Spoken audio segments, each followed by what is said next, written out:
Hello everyone, welcome to another FOTN review, which means Fight of the Night obviously, and technically we have two fights to go for Fight of the Night. However, I'm only going to be going through one of them today. I'll do the other one tomorrow. The fights of the night rather, in question were the co-main event and main event of UFC 236, which took place last night. The co-main event, which is what I'll be talking about, was Kelvin Gastelum versus Israel Adesanya. The winner would become the interim middleweight champion, and would fight current middleweight champion Robert Whittaker a bit later in the year. The main event was between Dustin Poirier and Max Holloway, and yeah, I'm not going to say anything about that fight. That's going to come tomorrow. I'm going to talk about the main event today. It was at the State Farm Arena in Atlanta, Georgia, and I didn't really have to look that one up on Wikipedia, well, except for earlier, because I don't have to look at it now because I looked up earlier and I remembered, but also because of me being on Discord whenever I tell people my name's Jake. You have no idea how many Jake from State Farm jokes I get, and it doesn't get old at all. Yeah. But yeah, this fight, I really liked this fight. It started out fairly. The first half of the first round was very much a feeling out process. I definitely feel like Adesanya slightly had a little bit more of an edge. He was landing a lot of leg kicks, especially in body kicks, and Kelvin kept trying to move in, but met a couple of leg kicks on the way. It took like a couple of minutes, I think a full 3 minutes before the fight actually got exciting. I will say, when this fight got going, though, it really got going. Kelvin went for some combos, he landed some good shots, he managed to clip Israel, and Israel backed up. Israel landed some good shots on his own, especially his kicks. His head kicks were on point too. They didn't always land, but they impacted. So even when Kelvin blocked them, he was still really hurt by them, and they were really strong-looking kicks. Not just to the head, but obviously to the body and legs as well. And round one was very much feeling out. I definitely give the edge slightly to Adesanya. I forgot to do the spoiler thing. Basically, for those who haven't seen the fight, Israel won it, so he's going to be fighting Whittaker a bit later in the year. And having watched this fight, I definitely feel like he won it. I definitely feel like it was as close as it was. It was a unanimous decision win, but it was a close unanimous decision win. Like, it's one of those fights where you understand it's unanimous, but you feel like, yeah, the other guy did enough where it could have been a split decision win for the first one, or girl, if it's a women's fight, but this one wasn't a women's fight, it was a men's fight, so that's what I'm focusing on. So, yeah, the fight was, round one was really, really solid action. Round two was when a lot of surprises were pulled out. There was a lot more movement from both men, especially from Adesanya. Kelvin Gastelum had a bit more advancing, but Adesanya was landing the bigger shots, without doubt. And he managed to catch on to Kelvin's looping left, because he has a really good master right in a looping left. Israel managed to dodge it and land a vicious overhand right. Knocked down Gastelum. He knocked down Gastelum near the end of round one as well. But like the one in round two was a lot more significant. This was the time when we realized maybe Gastelum isn't as invincible as we think he is at first, because you got to remember he's on a long winning streak up until this point. Israel Adesanya is someone who's always been great in the UFC, but he's someone who's always been very good, but he wasn't truly proven as great to me until this fight, and I completely I always liked him beforehand, but now I sort of want him to win the title, even though I love Robert Whittaker as well. I'm in a bit of a weird position with that. But yeah, this was round two was really, really good as well. Israel Adesanya managed to land the big shots. Round two was definitely all Adesanya. I feel like this was the round where he took the most control. Kelvin threw a desperation takedown, I think, in round two. Might have been round two or round three, but yeah, he was glitched pretty bad. And with like 50 odd seconds left in round two, he went for a takedown, didn't land it, and yeah, Israel was eventually standing tall near the end of round two. Round three, sort of more of the same. There was a lot of really big moments, especially there was a lot of moments in this fight that popped the crowd. Now, normally I don't like fights where it's mostly lulls in action, but there's big moments that pop the crowd. Those big moments were actually followed up, and it wasn't like, oh, big strike wrestling period, big strike wrestling period. I hate that, and I hate it when that sort of fight gets fight of the night. This fight actually lived up to that. When something big was landed, the other fighter knew when to go for it and knew when to not go for it. And I like that sort of mentality. I like how it's a lot smarter. Like, I hit him with something big, I'm not going to go for the head again, because I might get sloppy. I'm going to go for a knee to the body. And that's what Israel did mostly in round three. He landed some big shots. Kelvin landed some really good lefts as well. He got a knockdown here and there. I think it was him that actually got the knockdown at the end of round one, not Israel. I got that mixed up. He I think he managed to get a takedown in round 3, and Israel, like, props to him, he managed to get back up. And I don't think many people were expecting this fight to go to the championship rounds 4 and 5, but yeah, round 3 was a lot more solid. I think round 3 is probably the most difficult one to call. Round 3 is definitely when they started brawling more as well, which added a really interesting new element to it. It's when they started doing more of the building on the big shots that they were already doing in round 2, and sort of doing in round 1, but not enough. But they added that, like, to a very, very big degree in round 3, and then rounds 4 and 5 after that. So, yeah, round 3, a bit more difficult to call.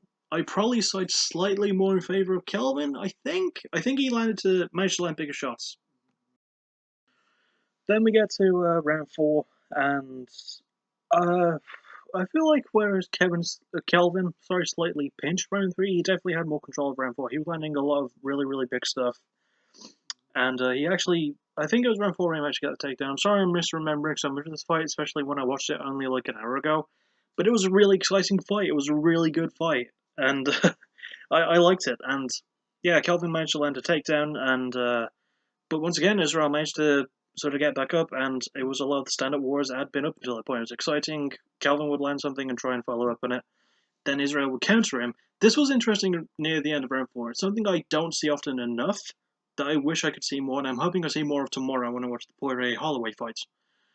But when someone lands something big, like, I think in this case it was Kelvin landed the big thing, and he backed Israel up, and Israel managed to land a really good counter shot and rock Kelvin and back him away.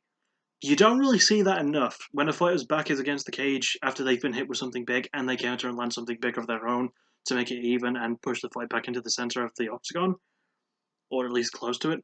I love seeing that, and it's a damn shame we don't really get enough. But I get it because often more often than not, when a fighter is against the cage after they've been hurt really bad, they've been hurt really really bad, and they usually get knocked down, take out, or just flat out knocked out at that point. But Kelvin managed to land, managed to hang in there after being countered with a big shot, and he definitely had the majority of round 4 in my opinion.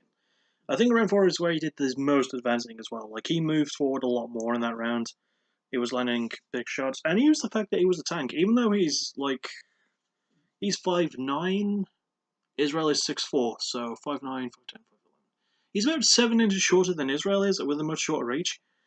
And he managed to just use the fact that he's a tank, because he's never really been knocked out. He's very difficult to keep down, is Kelvin. And he managed to use that against Israel, just like, fuck it, I'm moving in, I'm going to hit you in the head a lot. And I was like, yeah, solid strategy. It worked. It works for Kelvin especially. Even though he's a lot more technically skilled than that, I do like it when he throws caution to the wind just to size right. I don't care what you throw at me, I'm just going to punch you. I'm like, yeah, I like that. But yeah, round 4 was definitely more Kelvin's round, and basically all the things I sort of just said were what happened in round 4. Round 5 is where it got super duper interesting as well. Obviously, those big shots. Those big shots were more followed up on in round 5. There was a lot of big brawling from about halfway through the round to the end. But my favourite part of round 5 was probably the very start, because they didn't bother respecting each other or touching gloves. Like, they only touched gloves at the start when Mark Goddard asked them if they would, and they did. They didn't touch gloves at any start of any round after that. They didn't even do it at the actual official start of round 1 after Mark Goddard told them to when they actually did it. But when they met each other in the octagon to fight, they didn't go, they didn't do that. And at the start of round 5, Kelvin just fucking went in, rushed after Israel. But Israel wasn't caught off guard. Kelvin gave Israel enough time. He gave him a couple of seconds, like, yeah, okay, I'm going to move in on you now. Basically using the strategy he used in round 4. And like, the fight after that was very, very interesting and exciting. Kelvin landed some really big shots, as did Israel. And I think the most shocking moment was Israel went for sort of a guillotine after Kelvin whiffed a punch and got close. Israel went for a guillotine. They took it to the ground, and Israel wound up on his back. He managed to sink in a really nasty looking triangle choke. He managed to turn to his side, and when you turn a triangle choke to its side, it can put more pressure on it, but Kelvin, props to him, managed to get out. Much like in early in the fight, Kelvin took down Israel, but Israel managed to get out of it. It was a nice little bit of psychological storytelling, which you usually only see in things like WWE and like actual pro wrestling. This isn't that, obviously, But fuck, I love it when there's tiny little elements of it, and this was one of those. And speaking of which, obviously Israel ended like a good couple of leg kicks in round one. He landed those throughout the fight. I think by round four, he threw one, and Kelvin's like leg buckled a little bit. He wasn't weak in the legs, but he was definitely hurt there. So I think that was another smart little thing, and I like it when they pay attention to that stuff. I like it when I get to pay attention to that stuff. Even though it's like a completely realistic sport, I do like it when it feels a little bit pro wrestling-y, sort of, especially after how exciting WrestleMania was last week. I didn't watch it, but I watched the highlights and it looked really good. I'm just saying. So, talking about the rest of round 5, amazing brawl, like, the groundwork surprised me. I'm not really used to seeing Israel do that stuff.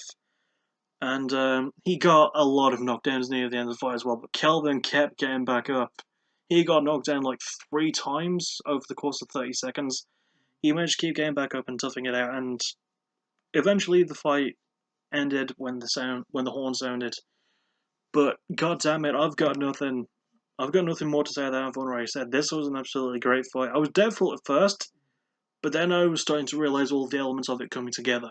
And I feel like this could be my fight of the year so far.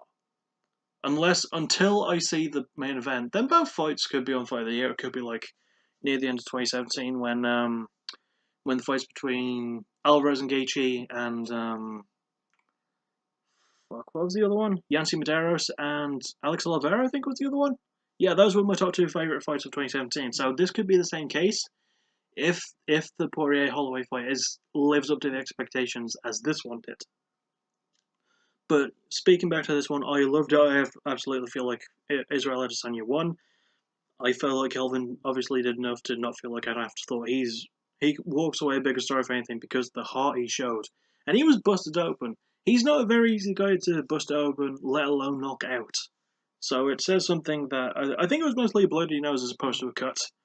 Because Kelvin is a small person with a big head, and big heads are a lot harder to knock out. You might think, oh, they give you a bigger target. Well, sometimes. But sometimes a big head takes a lot more force to go, ugh, So I really hope that's not one of the thumbnail options. But yeah. So this was an absolutely fantastic fight. I give it like maybe a 9 out of 10. I really, really enjoyed it. Probably, I would give it a 10, but I haven't seen the other fight yet. So I'm reserving judgment. Then again, both fights could be as equally great. I don't really know. I just know I really liked this fight. It was fun. It had really good psychological storytelling tinges. It was brutal. It was technically fought as well, and there wasn't a moment of it where it wasn't exciting, to be honest. It took, like I say, it took a while to get going, but when it did, it kicked into high fucking gear. And I really, really enjoyed that. Because normally you get that in fights and then they just sort of lull it after the end. Or like after the end of that initial like gear shift. And it's rare you see a fight like keep going and changing things up, and this fight is one of those examples, and I think that's why I like it so much. So, all in all, yeah, really, really like this fight. Definitely my top 10 of this year. Or, anything could happen, anything could change. There's still like 4 months left to go. And I will see you all probably next weekend, because there's another fight of the night, because my next backtracking episode is going to be 2 parts. It's going to be about the Offspring. And, I'll probably see you on the Friday, next Friday actually, because Friday is when I do my PPW streams now in Mixer, so shameless plug. And I'll see you all for whatever the hell comes next. As always, thank you for watching, you're awesome, bye bye.